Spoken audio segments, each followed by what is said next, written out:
Раз, раз.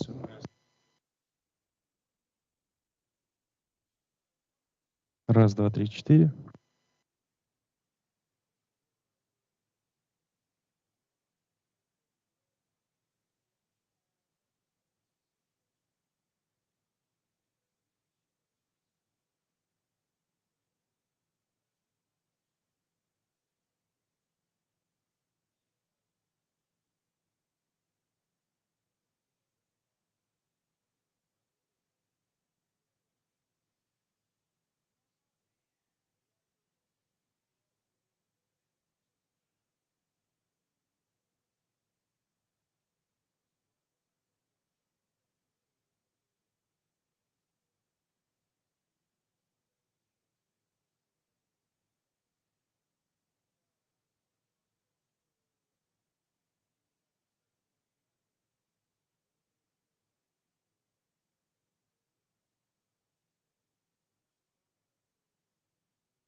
Hello? Yeah.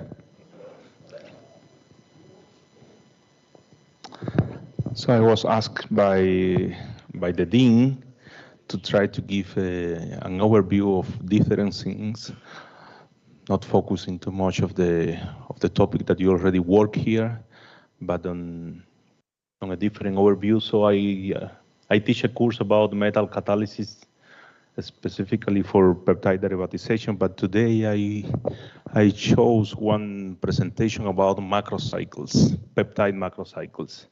And this is a suggestion that I was given to me when I was younger, like you assistant professor that are just starting your career.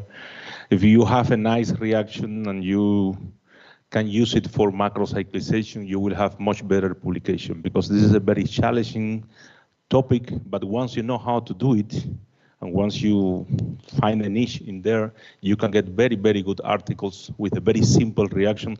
And believe me, today I'm going to provide, this is a general course, only a few articles are from my group, but as I presented yesterday, we do a lot of peptide macrocyclization and macrocycles in general. I will give an overview of why macrocycles are so important for medicinal chemistry, with a very simplistic explanation of why in nature and in the biologically, in drugs, in commercial available drugs, there are so many macrocycles, specifically from peptidic structure. And I will comment on some tips for doing macrocyclization based on metal catalysis.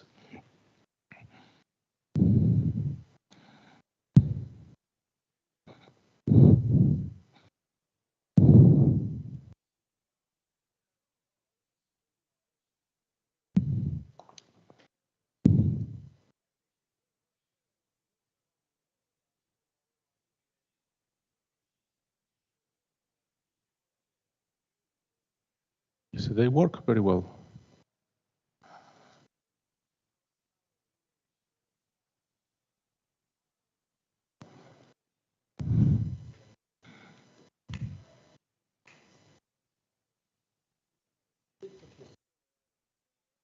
I use this one.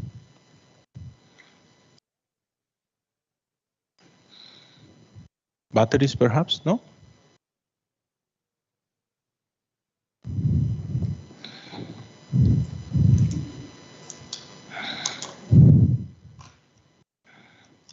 Today will be a short talk, okay? I will not talk more than 1 hour, I promise. Otherwise, you will go to sleep after lunch.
I think we should cancel the talk today.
I can also tell you next and next. But I have some animations today, so that's why.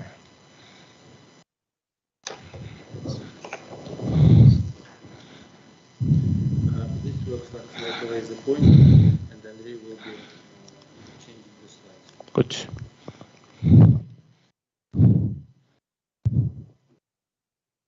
This is the second slide, yeah. So as you see in this slide, there are a variety of commercially available drugs, antibiotics, but also anti-cancer, and they have macrocyclic structure, okay? And we have, as a chemist, we always have to devise how difficult the macrocyclization is. And you have to really think about that. You have to join two functional groups that are very far away in space, and that requires energy, as you know, because especially there is an entropic cause for that I will explain a little bit. Put me in the next one.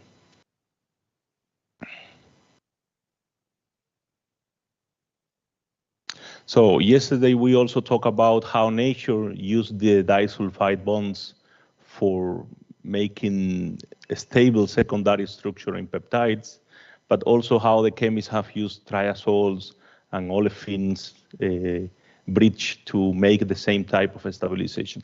But in general, nature use a lot this type of biaryl connectivity, this biaryl ether connectivity.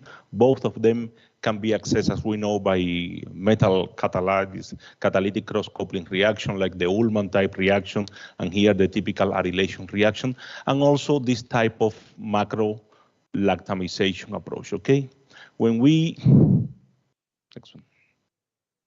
I'm very used to passing myself. When we take a look, go to the next one to see. Probably there is, no, go back. When you take a look to the distribution in ring size in naturally occurring macrocycle, take a look that there is a high abundance of macrocycles. By the way, a definition of macrocycle is a ring larger than 12. Okay, it's starting on 12. Anything below 12 is considered a medium-sized ring, and 5-member and 7 are small rings, as we all know from organic chemistry, okay? But you see that there is a large distribution in the normal size, but when the size of the ring is increasing, there is a lower amount of macrocycle. This is in a review that we published a lot of years ago, but it's still very active, and this distribution is very well known. Go to the next one. When we talk about peptide macrocycles, we always, go to the next one. We always have to consider that the alpha amino acid has 3 atoms. Therefore, we imagine a multiply of 3 for the higher distribution of macrocycle, okay? But you see here that 15, 18, 21 is always, there is always 1 atom, 1 ring member more than this one. In the case of macrocycle, of peptide macrocycle, the reason is this one. So this is a type of connectivity in which only consider the alpha amino acid connectivity connecting the backbone by the N terminus or the C terminus, and the abundance should be 3N, okay? But when you go to see, you see that there is always 1 number more, it's 3N plus 1. And the reason is that most peptides and macrocyclic peptides, they incorporate what is called a deoxypeptide functionality. Deoxypeptide functionality is a functionality that in which the ring close is taking place by a lactonization and not a lactamization. This makes the synthesis easier, I have to say, in most of the cases, okay? But you have to consider that this is the reason, and the connectivity here is not at the alpha position, but it's at the beta position. So we have macrocycle of a ring sizes of 3N plus 1 always, okay? 16, 19, and so on the distribution. Still, the medium-sized macrocycles, about between 15 and 25, are the most abundant, and the longer is the macrocycle, the most difficult is even for nature to produce it, okay? Go to the next one. This is one example in which this type of deoxypeptide connectivity, so the rest of the peptide backbone is connected through the amide bonds, okay? Take a look also how many prolines or cyclic amino acids or N-methylated amino acid occurs in the structure of this cyclic peptide. And the reason for this is because nature has to protect the macrocycle against proteases. When you have only secondary amines, okay, the proteases, the endopeptidases, which are the proteases that cut internal amide bonds, they can cleave the peptide. When you have N-methylated peptides, N-methylated amide bonds, this is stopped, and also you can have access to more folded conformation that are very difficult when you have the S-trans conformation of a secondary amide. So the tertiary amide provides access to the S-sig conformation, the rotamer in which the peptide is folded easier, and therefore you can find the two ends to react and to form the cycle in an easier way, okay? Especially if the size is not too large. This is a very small macrocycle in which you really have to constrain the peptide into a cyclic conformation to make the two functional groups to make it together. Go to the next one, okay? From the medicinal chemistry point of view, I'm going to explain, because this is a course for students, I'm going to explain the difference between an heterocycle, a linear molecule, and a macrocycle. When you take a look to the drugs databases, you see very low amount of very flexible compounds. Imagine how many drugs, how many structure of commercial drugs do you remember? And take a look that they are mostly heterocyclic, aromatic, cyclic, but it's very difficult to find a purely aliphatic, very flexible drug. And there is a reason for that. And this is an energetic reason, okay? This is a model that all the students study. The lock and the key model was proposed more than a century ago by Emil Fischer. But this model explains that there has to be a very perfect complementarity in geometry and shapes for the ligand interact with the enzyme or the protein in general, and to be a very perfect recognition, okay? And this model does not explain many things in enzymology that were discovered in the 40s, in the 50s, and this led to a second model that is the induced fit model that was proposed by Daniel Koslan in the 58, that explain especially a lot of allosteric effects in enzymology, and also why compounds that do not fit very well into the pocket of one enzymes, they are able to change the conformation upon binding and adapt themselves to have a perfect complementarity and to fit very well into the binding pocket of enzymes, or also on the surface of proteins, so on, okay? But none of these models explains why macrocycles are so important in medicinal chemistry. Go to the next one. So this is one example, pass it all, in which an heterocycle is coming if there is no perfect complementarity. Go there, next one. Okay, there is no flexibility. That's why if you have a very rigid heterocyclic in a fused system, the enzyme does not bind to the substrate, and there is no inhibition of any enzymatic activity that you want to go. Go to the next one. So in the induced fit model, it has to be a conformational change. So either the protein, because if the ligand is too, well, either the protein has to make a conformational change, and that conformational change costs energy to the protein. Therefore, it's also a model that is not perfect. Go to the next one. If you have a very aliphatic model, okay, go to the next one, and you have to have a very perfect complementarity, the molecule, the flexible molecule, has to fold completely, and this requires a lot of entropy loss. Everybody, we as a chemist, we try to think always in enthalpy. Enthalpy means the binding interaction of the protein with the ligand. We always think that there are van der Waals interaction, or hydrogen bonds, or p-cation interaction.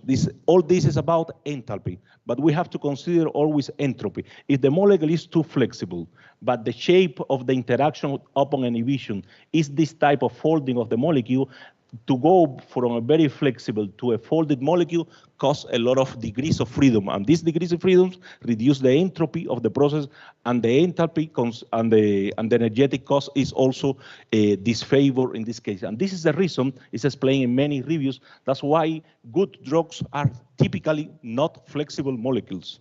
Unless you are very lucky and you discover something spectacular, very flexible aliphatic are not good drugs. Typically, they are molecules with a medium, with an equilibrium between flexibility and rigidity, or highly rigid molecule. But if the molecule is very rigid, you have to be very lucky that you find a shape, a very perfect complementarity in shape, in hydrogen bonds, in interactions. That's why, and that is where macrocycle comes. When you have a macrocycle that has a pre-folded conformation, go to the next one. Okay, sometimes these macrocycles, they find the perfect balance between flexibility and conformational rigidities. These macrocycles, they are flexible because they are large, therefore they can adapt the conformational, but the change of conformation upon binding is not so entropically costly like if you have a linear open molecule that has to fold completely on this.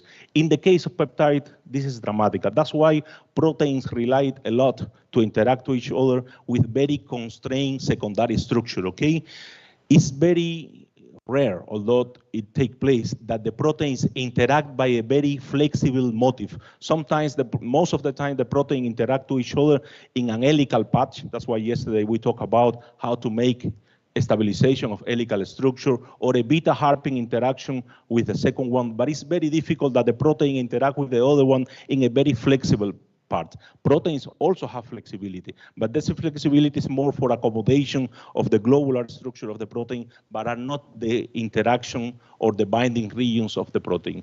And therefore, this is an explanation that is explained, and this is a very simple explanation for a student, or why macrocycles are so relevant in medicinal chemistry. They find actually a perfect balance between conformational flexibility and rigidity. Go to the next one. Okay.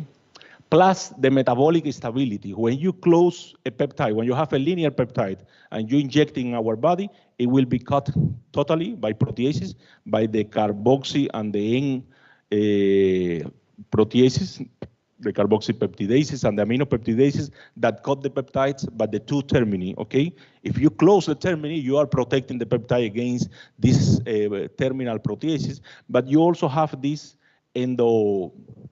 endoproteases, and therefore any type of transformation in which you alter the typical canonical structure of the peptide, either introducing D amino acids or N-methylated amino acid or any artificial or prosthetic amino acid that is not recognized by the sequence, this makes the peptide macrocycle more stable. And that's why nature, go to the next one, nature provides a lot of examples of a small macrocycle which are peptidic-like, but they do not incorporate the typical canonical 20 amino acid that we all know that appears in the proteins. No, cyclic peptides produced by nature, by fungi, by bacteria, by plants, they do not. They provide other type of peptide-like structure, and we have to deal with the synthesis of them. Go to the next one because I talk about 2Ds. This is one example of the very famous RGD peptide developed by Horst Kessler in Germany, in which he proved that this type of cyclic peptides, they are able to bind the integrins, okay?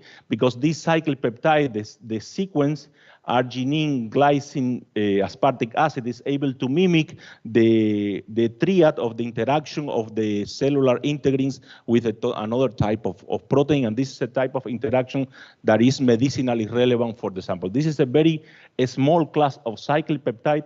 Take a look that they incorporate here an N-methyl amino acid also, because to access the conformation, and they incorporate the D amino acid just to make the peptide more stable and to be able to mimic the conformation of the two proteins when they bind to each other with a small cyclic peptide. It's a most beautiful, simple example of a small macrocycle that is able to reproduce what happens in nature between the interaction of two proteins. Go to the next one. Okay, but there are larger examples. Especially take a look to this omphalectin A. This is a peptide produced by plants. Take a look how many N-methylated amino acids. N-methylated amino acids also contribute to membrane permeability, because if you are losing the hydrogen bond from the amide, you are also enhancing the permeability of this peptide, and this is another example. A peptide as small as this one, without this N-methylation could not occur. This is also a peptide produced by plants, the tentoxin. So the problems associated with peptide macrocyclization appear when the macrocycle is either too small or too large.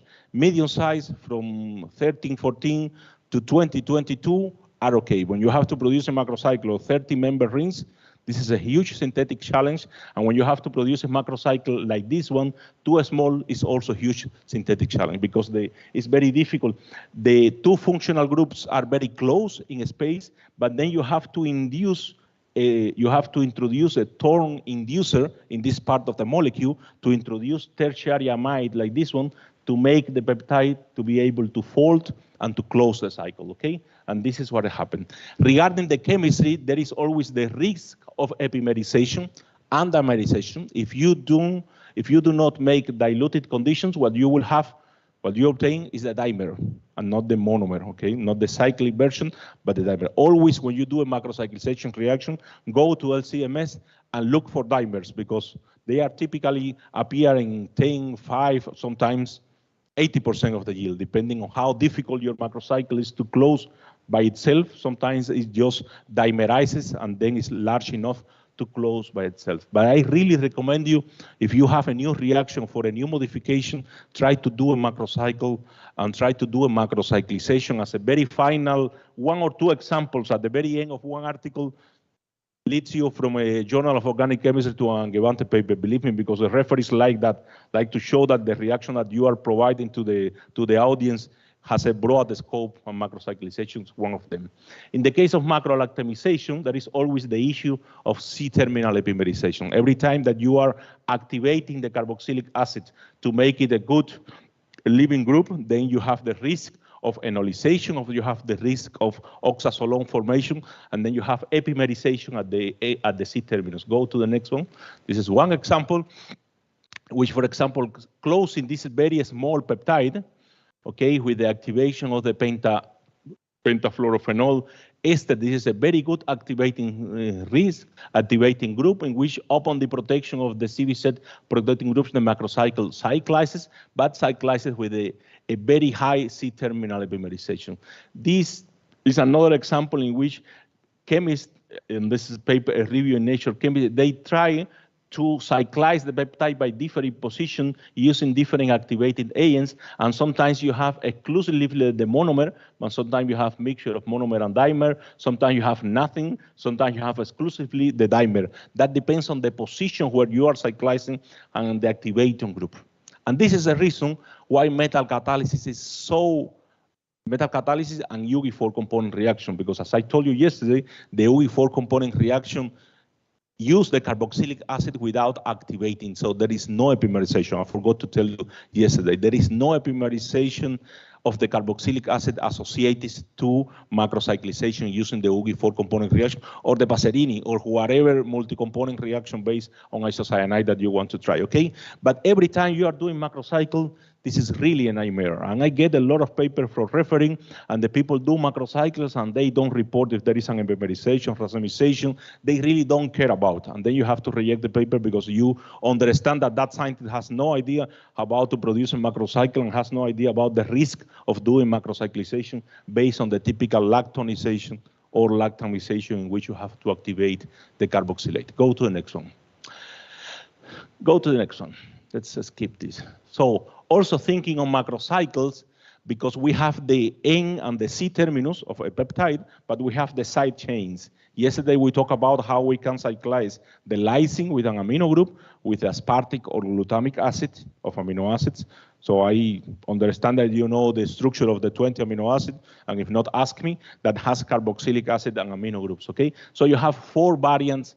You can cyclize the peptide by what is called the head to tail. This is the N terminus, but also the head with any of the side chains or the tail, or these 4 different variants that you can find in this review article. Go to the next one.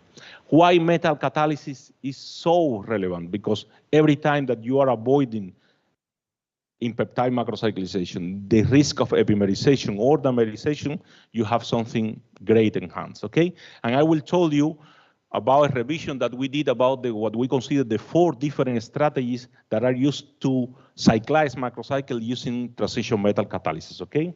The first one, not only transition metal catalysis, but any type of metal. The first one is when the peptide, when you put a metal that coordinates the carbonyl of the amides, okay? This is a very special case in which you can use palladium, nickel, but mostly cesium, sodium, lithium. Depending on the size of the metal, you can use the metal as a template to make a peptide that is not tempted to close, because it's very difficult in the structure, upon coordination of the carbonyls around the metal, then you can favor the two ends, the two functional groups to come together and to close. And this is done. There are a lot of articles that you can look in the literature, and we provide this as a metal as the backbone template to enhance the macrocyclization rate of that reaction. Go to the next one. The second one, what we call strategy B, is when the metal assist or promote the macrocyclization. And this is one example in which you can use thioester. Okay, thioester is one of the solutions that the scientists have found to avoid the use of a strong activating agents that with electron withdrawing group. Okay, by using thioesters with the N-terminus amine, you can use silver or sometimes mercurium salts, which coordinate very well to the thiol, and then the silver coordinates to the N-terminus or to any amine in the side chains, depending on what you are having as functionality here, and also to the thiol. So the metal is coordinating the two atoms that are forming a covalent bonds, and therefore is enhancing the macrocyclization capacity. Okay, the strategy B. Go to the next one, please. The strategy B is when the metal catalyzes the activation of the two functional groups. And this happens a lot in photocatalysis, in transition metal or organocatalytic photocatalysis, okay? Imagine that you have two functional groups. They will never react to each other unless you activate one of them. And this activation could be mediated by the formation of a radical, a photoredox reaction, and so on and so on. But the metal activates one of them either by enhancing the electrophilicity or either by radical formation, and then is making this functional group that was not reactive against the next one, it make it reactive, and then it can form the macrocyclic ring, okay? This is strategy C. And the strategy 4, which is the most abundant and most well-known, is when the metal catalyzes actually the macrocyclization. This is the typical with a cross-coupling reaction, cycloaddition, olefin metathesis, all type of reaction in which the metal also brings together the two functionality and catalyzes the reaction. Does not serve as an activation, does not generate a radical. The palladium 0 is going to palladium 2 through a Suzuki cross-coupling mechanism and is forming the covalent bond through aryl-aryl formation, for example. Okay, this is the 4 different strategies. I will try to give you an overview of all of them to open your mind and to see if the reaction that you are developing can be used in macrocyclization. Next one. So this is very simple. These articles, these authors, they found that depending on the radius of the metal or the size of the macrocyclization, a peptide can be in presence of sodium or cesium or lithium, the macrocyclization can be enhanced. Sometimes this is a macrocyclization that provides only 20% yield. You can enhance the yield until 50 or 60% yield just by adding sodium or cesium or lithium or whatever.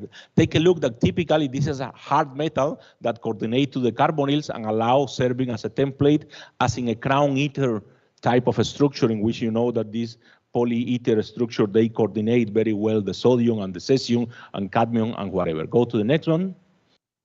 This is an example of a strategy B in which depending on the base used, depending on the pH, this type of macrocycle which has this free amino group, but also these free amino groups. What is the problem? We studied this in biomolecule in our classes. These 2 amino groups, they don't have the same pKa, so they are not equally basic, okay?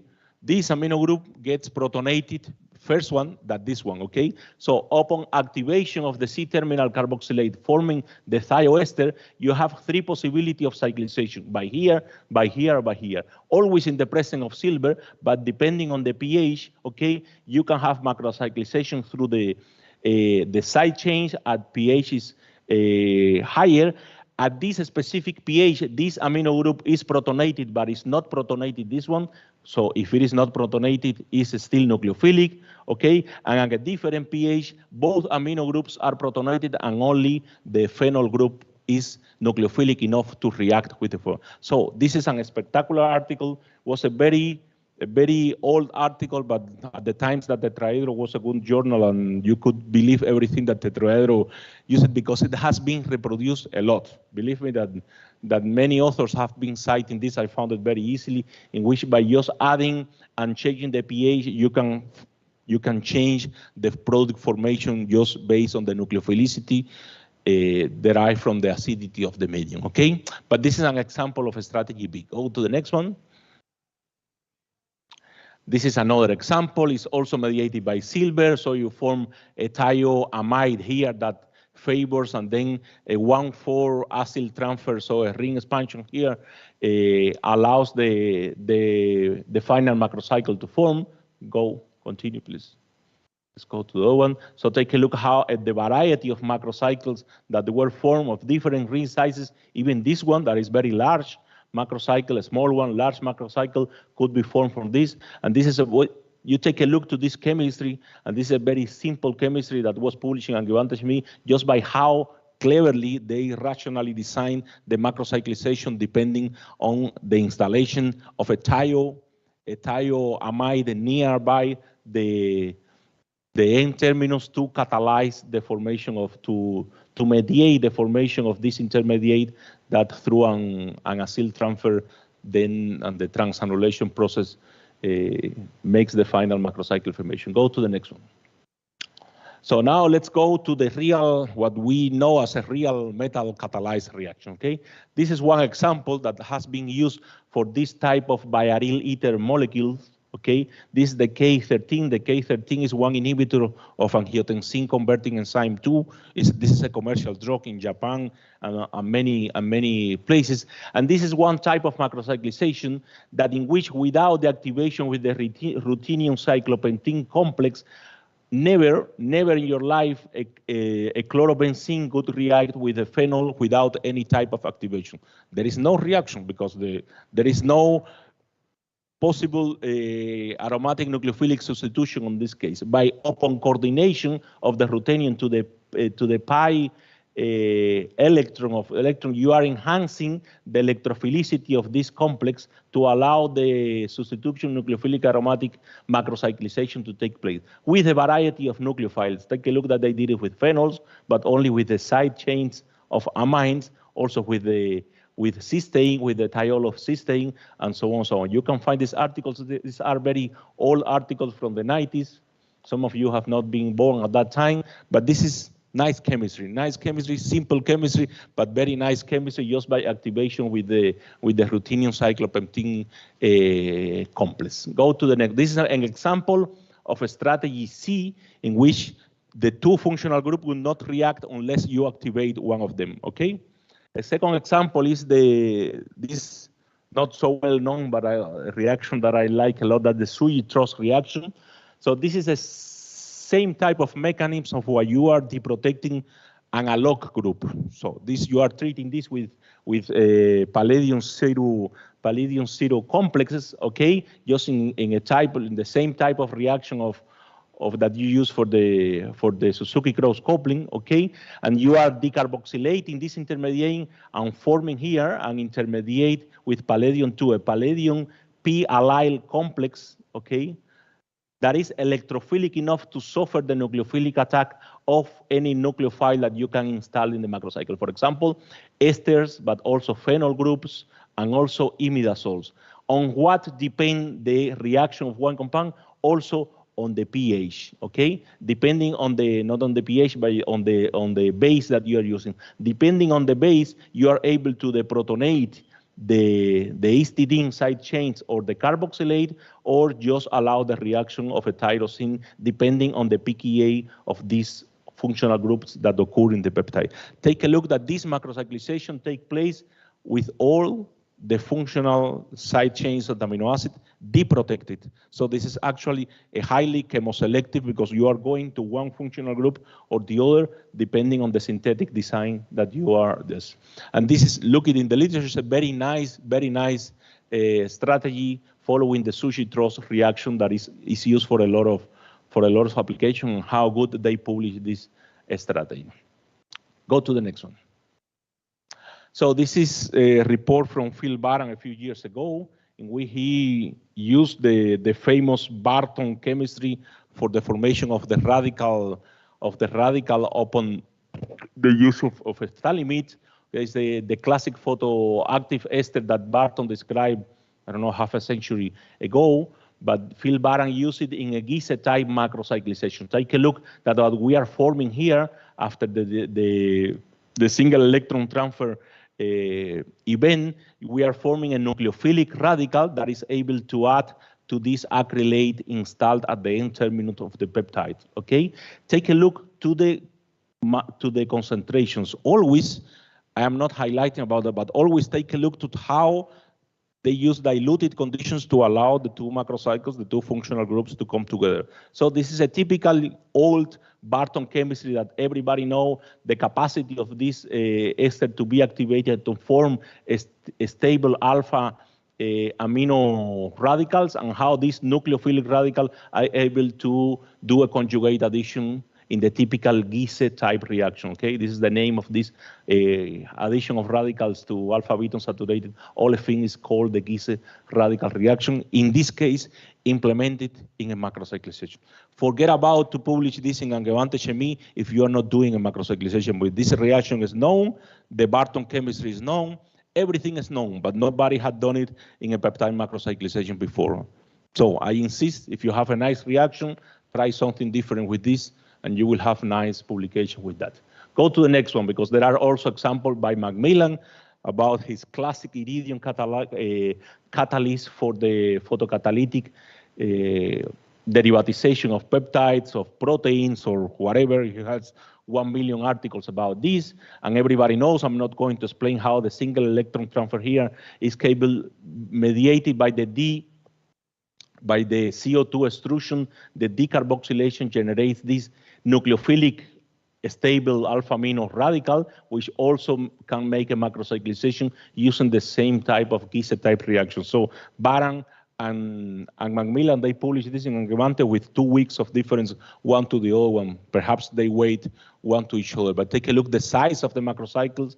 In some cases, it's something that you have to be aware. Here, there is no formation of any stereogenic center, but here there are formation of stereogenic center. So you have to consider the formation of 2 different epimers that you will see on HPLC analysis of the peptides, okay?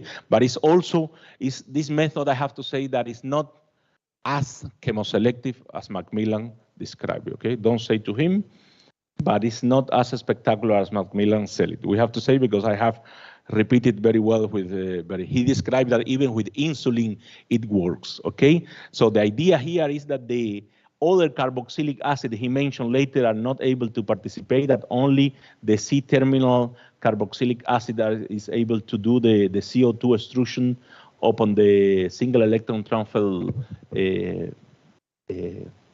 protocol, and generating the stable nucleophilic radical. And this is a very simple, typical conjugate addition of a nucleophilic radical to alpha beta unsaturated, okay? There are, later he used the same for proteins with an organic photocatalyst, okay?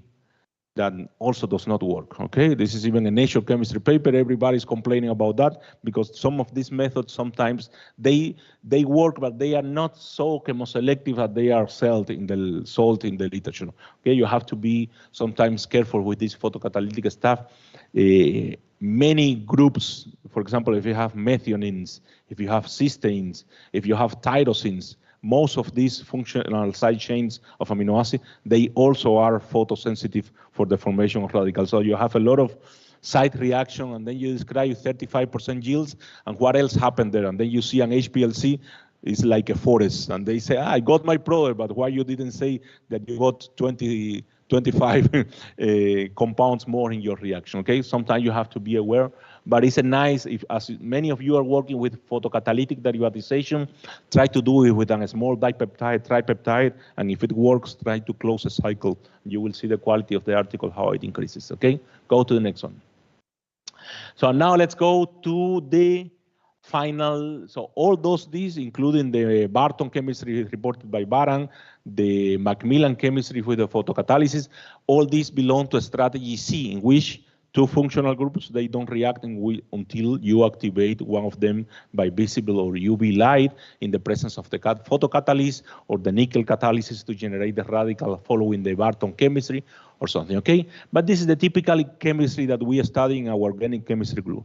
The typically Suzuki-Miyaura cross-coupling reaction with the palladium cycle from palladium 0 to palladium 2 through oxidative addition, then transmetallation with the boronic acid or the Negishi protocols, and then reductive amination. I don't have to explain that here because we study that in the classes, okay? But take a look how Shu produce this type of huge macrocyclization, making a final very chemoselective ring closure of this ring here using the Suzuki-Miyaura cross-coupling. So he installed the BPIN functionality here, which is known to react with the iodine even in the presence of other chlorines. We know the chemoselectivity and why the Suzuki-Miyaura cross-coupling goes better for iodine and bromine and not for chlorine. I don't have to explain that here, but how in the very late state functionalization of the total synthesis of this compound in Angewandte chemie, he used a Miyaura cross-coupling reaction to form this very strain macrocycle, okay, following a typical palladium 2, palladium 0 catalysis. I have to say that since 10 years ago, everybody's trying to do this without halogens, okay? Everybody's trying to use CH activation protocols that you know are hot topics also, like photocatalysis. Everybody wants to make CH activation, okay? But for the historical perspective, we have to study first the typical palladium, palladium 0, palladium 0, palladium 2 catalytic mechanisms, okay? Go to the next one. So this is another example by a variety of authors, including us, in which we study a lot the Heck reaction, the Sonogashira, and the Buchwald-Hartwig macrocyclization, studying mostly what is the influence of the ligand, but also what is the influence on the ring size on the efficiency of the macrocycle formation, okay? Sometimes in the Heck reaction, we get this reaction, the Sonogashira. In some cases, you have to know the copper-free Sonogashira is sometimes difficult to implement. That's why people have been shifting more to the copper assisted Sonogashira for common reaction. But in principle, I don't want to insist, all of them are possible. So macrocycles, peptide macrocycle are not easily because the yields are not spectacular. Believe me, in some of these cases, we have to use 1 millimolar concentration of the peptide and to let it reacting for 2 days, for 3 days to get a 50% reaction, okay? Forget about 95% conversion like the people describe and so on, okay? You have to use extremely diluted condition. You have to study a little bit the phosphine ligand, and sometimes take a look here. This is what we propose. You have to introduce proline, N-methyl, or D-amino acid to allow to insert this torn-inducing moieties and to allow the two peptides to come together, okay? This is a type of design that always you have to remember when dealing with peptide macrocyclization, okay? Go to the next one, but this is a review. This is reporting in a chemical society review that we also published in 2 or 3 years ago, okay? Now let's go for CH activation. Typically, when we are dealing with CH activation, we are skipping, so we are avoiding the typical oxidative addition, okay? So we don't have to use the halogens because there are some functional groups which are capable to metallate and insert palladium 2 when you use palladium acetate as the catalyst, and then you don't have to use the typical oxidative addition in which palladium 0 go to palladium 2, okay? But anyway, if you are starting with palladium 2, there has to be a catalytic cycle in which you include oxidation and reduction, okay? So in this type of CH activation, you have to, we are dealing with a palladium 2, palladium 4 catalytic cycle. Palladium also goes to 4, to the 4 oxidation state. It's very easy, it's very stable, okay? But here we are starting with palladium acetate, okay? And this process is mediated by the capacity to transmetallate this position here to electropalladate the C2 position of tryptophan. This is not novel. This was described by Lutz Ackermann and several authors with acyclic compounds. But every time you take a reaction that is known, and then you use for peptide macrocyclization, you get a good article. And that's why La Villa and co-worker from Spain, they published a Nature Communication with that paper. They study a variety of macrocycles ring, always coupling, okay, the position C2. Take a look how the mechanisms involve the CH activation of 2 positions. Palladium here remain being palladium 2. What we are avoiding here is the use of boronic acids, okay? Because the palladation occurs at this place, okay? This position is easily palladating, followed by oxidative addition, in which the metal brings together the 2 aryl groups, and then the final reductive elimination step regenerates palladium acetates, okay, in the presence of silver salts to allow the oxidation, the reoxidation, and the regeneration of the catalyst, okay? They describe a variety of macrocycles with, and I have to say this, remarkably high yield. And I have to say that this is reproducible, okay? Why? Because we are here macrocyclizing the side chains.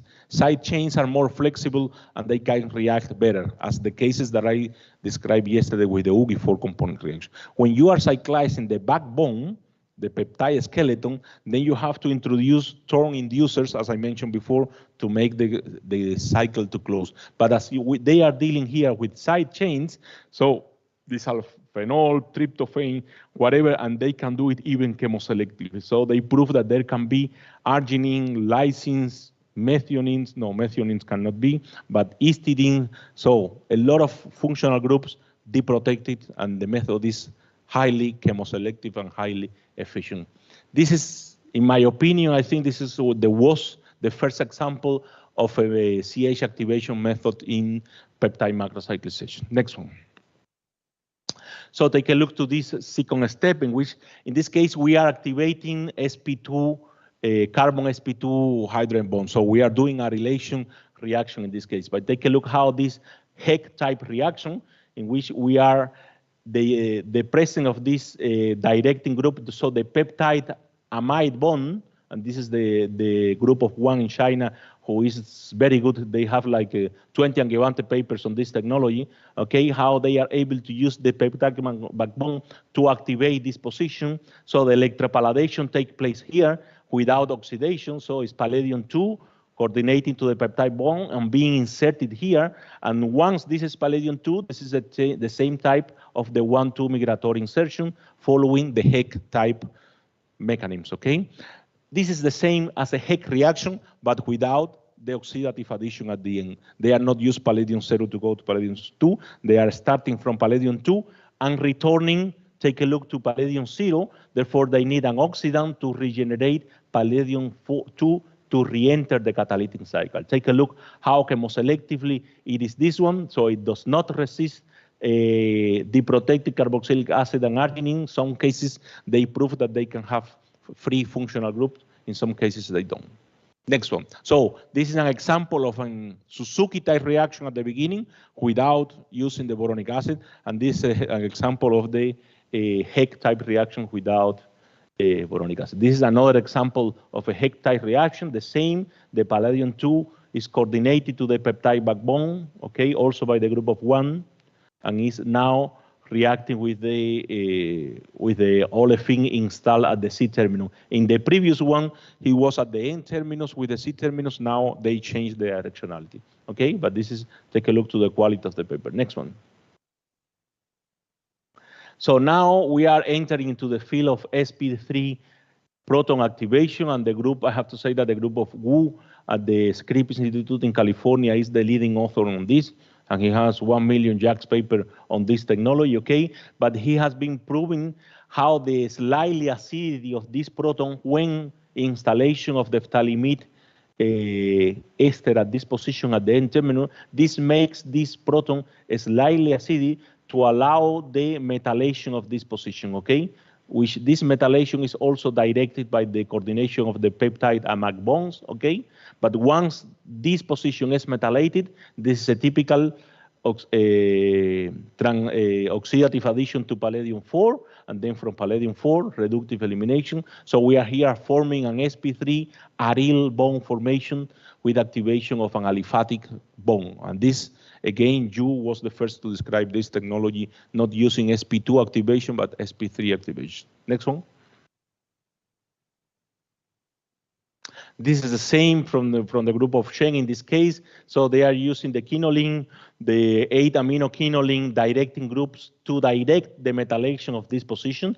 Take a look how the temporary directing groups directs the metallation at this aliphatic position, okay? And the rest is the same. Palladium-2 going to palladium-4 and reductive elimination forming this cycle. But take a look that now they are forming, again, even secondary covalent bonds here at the secondary position and not at the primary position as Gu. This is very relevant, but of course it produces epimers. Nonetheless, they publish in very high journals. It's a huge macrocycle were produced using this technology because, as I mentioned, the metal is capable to bring the two functionalities together. Okay, next one. So this is something that I will not spend too much time, but this is also cyclization of the side chain. This is a paper in Nation by Buchwald and Pentelut from the Massachusetts Institute of Technology. They develop very stable palladium ligands which are able to cross-link methionine, cysteines, and lysine side chains. They reported initially in Nature and later in Chemical Science using the typical Buchwald catalyst that he has been developed for the last 20 years, but in a very, very chemoselective, depending on the ligands, you can cross-linkage 2 cysteines or 2 lysines, also depending on the length of the spacer. Next one. Well, this is typical click chemistry. I'm not going to talk about because we are tired of click chemistry. The students, they don't know it, but we know it.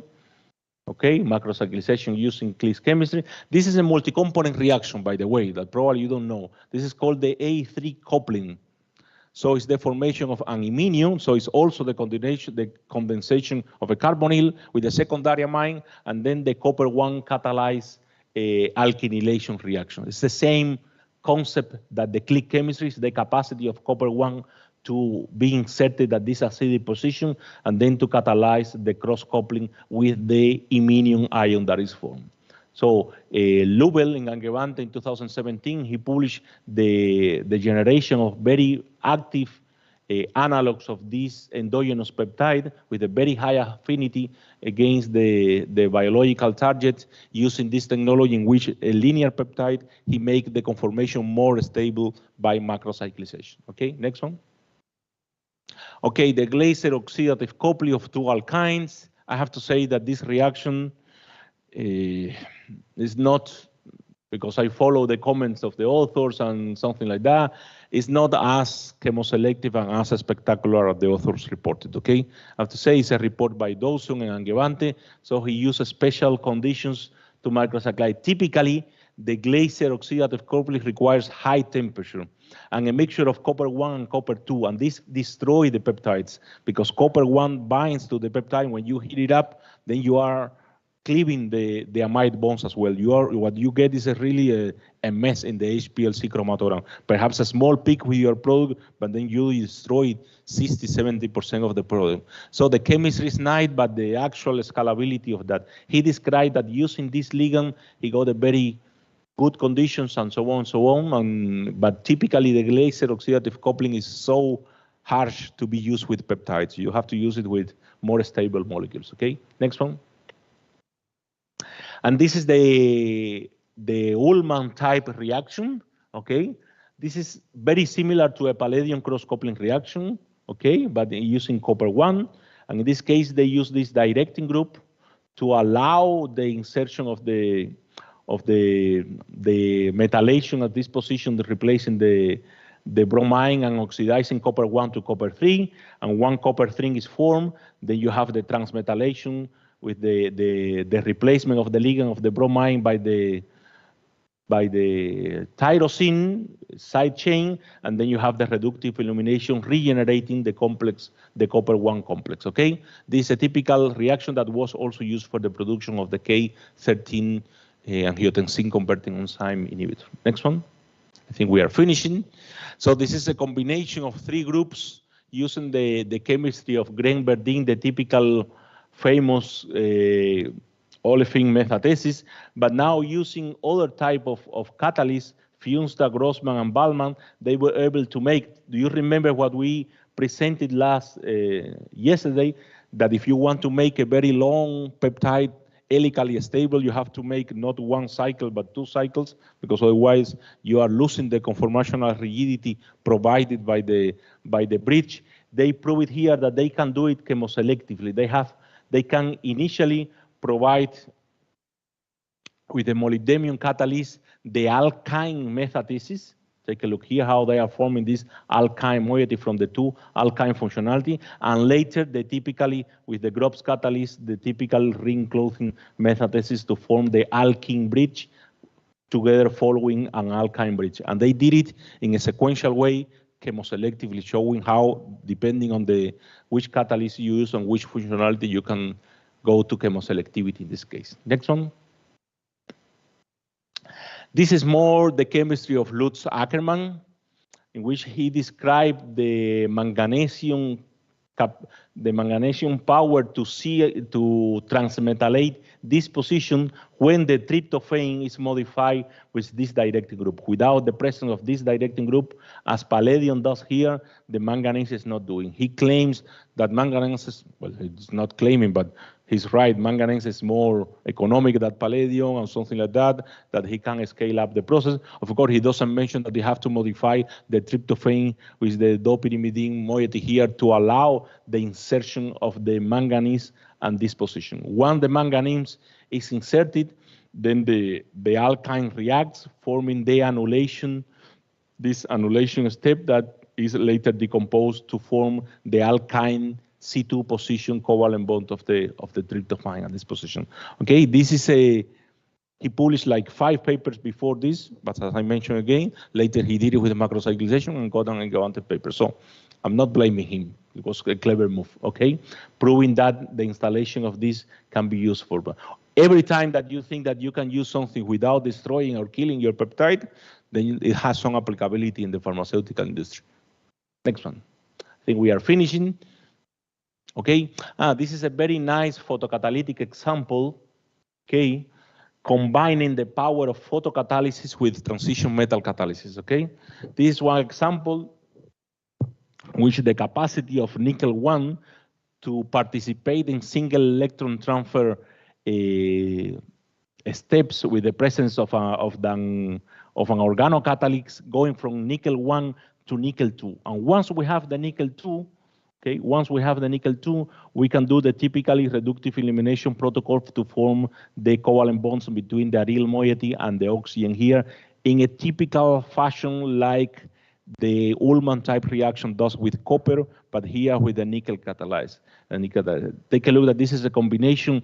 They use the blue lead, you use a photocatalyst, and they use the nickel catalyst because the photocatalytic step is the oxidation of the metal that is going to participate in the transition metal reductive elimination process. Of course, we are regenerating the copper one here. We have to go through another single electron transfer to re-enter using this organocatalyst. Okay, it's an example of a dual nickel photoredox, and there are examples in nature before using acyclic compounds and later adaptation in chemical science some years later by Ciamenta et al. On peptide macrocyclization. Next one is the same. Are you tired? Because I am. Questions? I hope that I have provided or convinced you how metal catalysis offers advantages over other type of macrocyclization. So try to stay away about the old typical macrolactamization or macrolactamization. You can do it by UGI like me, or you can do it with metal catalysis. As you have many photocatalytic new reactions, try to implement some of them. Questions? Alex. So, Daniel, what are the main challenges in macrocyclization? We see that we can do a lot. we can do a lot of microcyclizations, and a lot of chemistry have been developed already. But what is the most desired thing which really needed? With peptides, I mean, with peptides, with you have to microcyclization make, of peptides. you have to access to a bioactive conformation. When you have a linear peptide, you have a very flexible molecule, okay? Even with a peptide, very flexible, easy to cleave, not conformationally fixed to interact with the protein. When you do a macrocyclization, you are taking a conformation that is linear and making something that can be helicoidal. Yesterday I talked, can be an helix, can be a beta harping, can be a beta sheet, an antiparallel beta chain. And then you have to make the peptide stable into that conformation. And that stabilization is done by closing the ring, okay? Because when you close the ring, you access that conformation. I get this.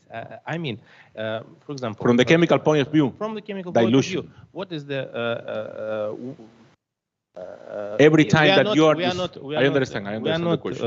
Lutz Ackermann, so we can publish easily in Angewandte. Yeah, me neither. Just in but what you have to try to do is to, so when you have a reaction, the most desired thing, which will be, you know, likely used in pharmaceutical industry, for example. What do they want? Well, for example? they want many things. they want many things. But what is really challenging is to work with the peptide, because you have to do it chemoselectively.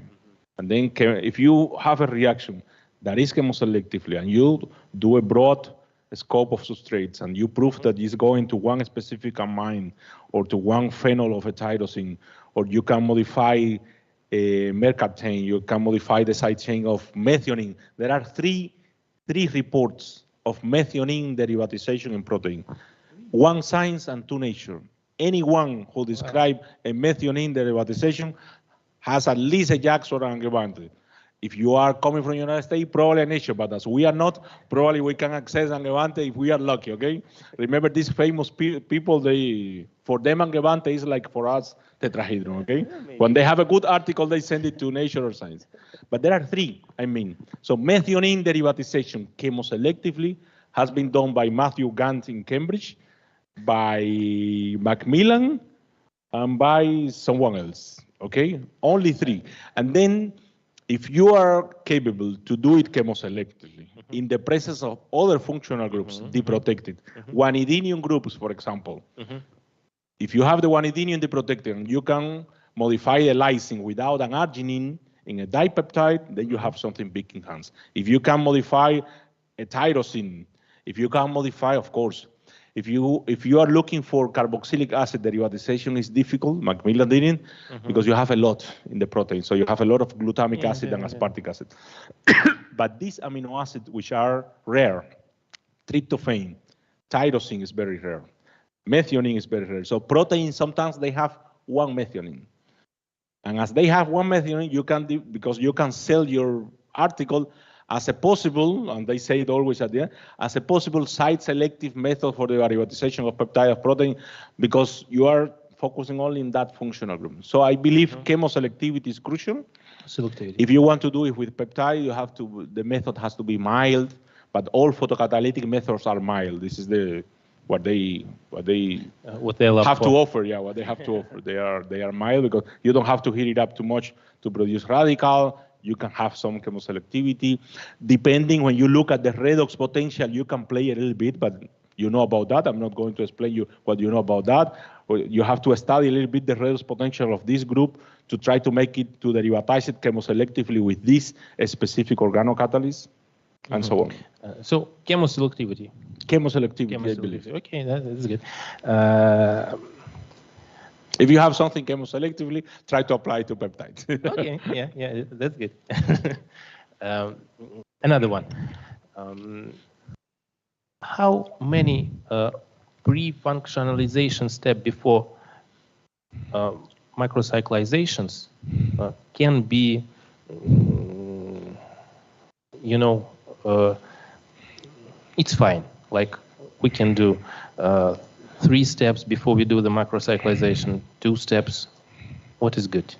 Well, this faculty, if I could be a staff from the faculty, I could recommend to invest in peptide synthesizer or something. This is expensive at the beginning, but once you have it, the whole faculty can use it. If you don't have it, I recommend that you do a manual synthesis of 2 or 3 peptides.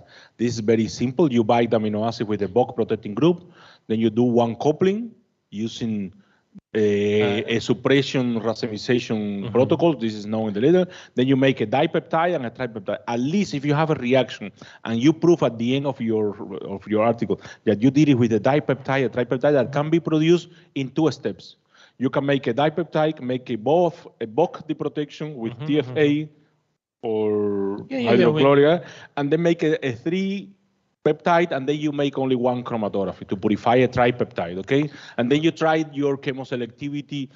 You can modify the N-terminus of your peptide with any functional group that you are using now, for example, for your specific reaction. Sometimes we see some functional groups, like you see pyrimidine modified Indo.